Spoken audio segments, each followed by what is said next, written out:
Okay, hi. So welcome to this latest webinar that we're running in regard to the coronavirus crisis that we're seeing across the country and across the world.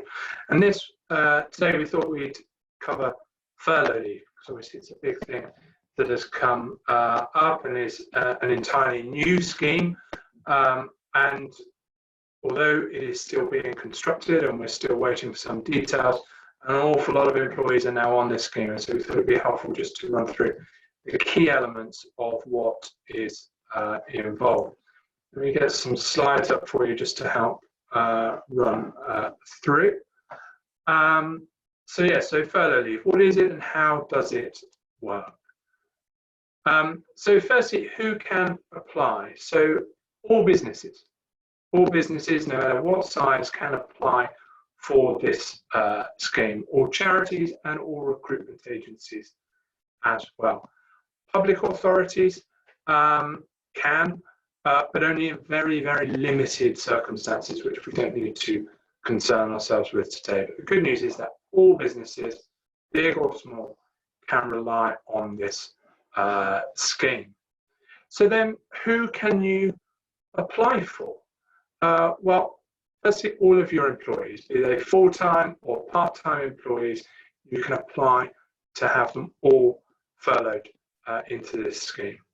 But also, in addition to that, you can furlough staff who are on agency contracts, and importantly also 0 hours contractors or workers who, certainly from our experience, lots of them lost their jobs prior to this scheme being opened, or at least they lost their hours, had their hours cancelled.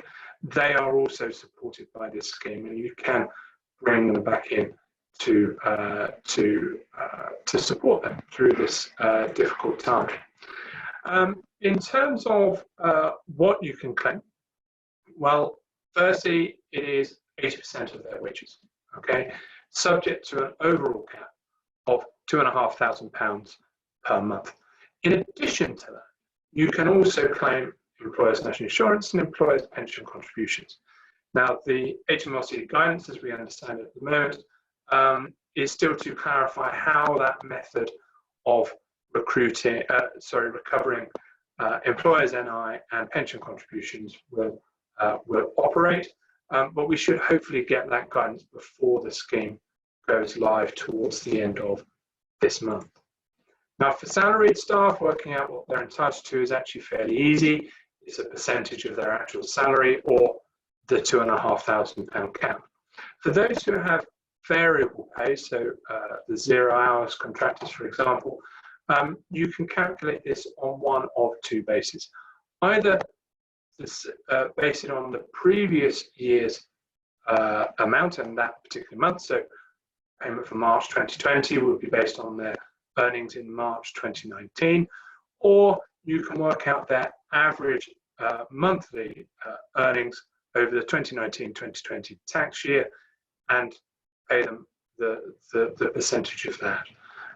You can choose whichever one is higher. Now, for those who have only been with you a very short period of time, don't have a full year's pay records for you, you can use the period that they have actually been engaged or employed by you.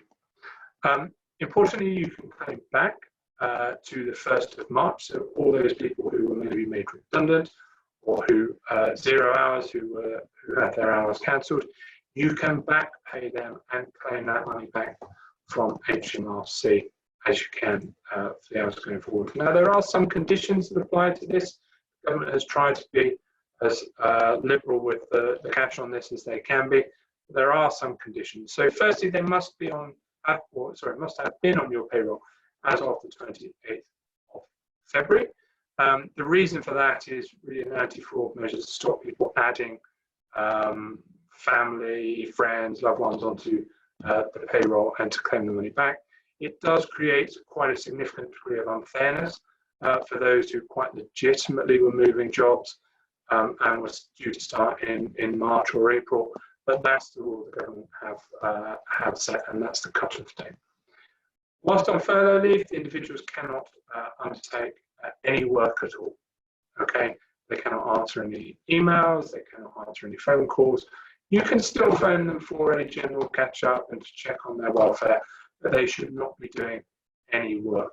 Okay, this is not a subsidy for their wages. This is a scheme, the alternative for which would be making them redundant. To enforce this and stop a situation where you might have a 1 week on, 1 week off job share arrangement type scheme created, the government has said that each period of furlough must be for a minimum of 3 weeks, or rather, in order to claim the money back, any period of furlough must be for a minimum of 3 weeks. You can recall employees at any point from their furlough leave, okay?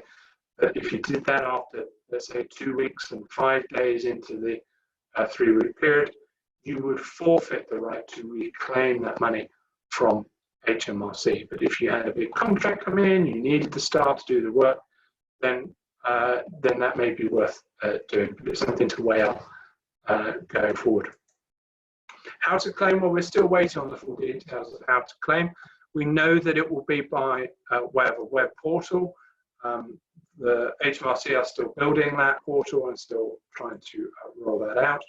The information we've been told that you will need: your PAYE number, the number of employees being furloughed, the period, and the amount claimed, and then obviously details such as your bank details and who you are and your contact details.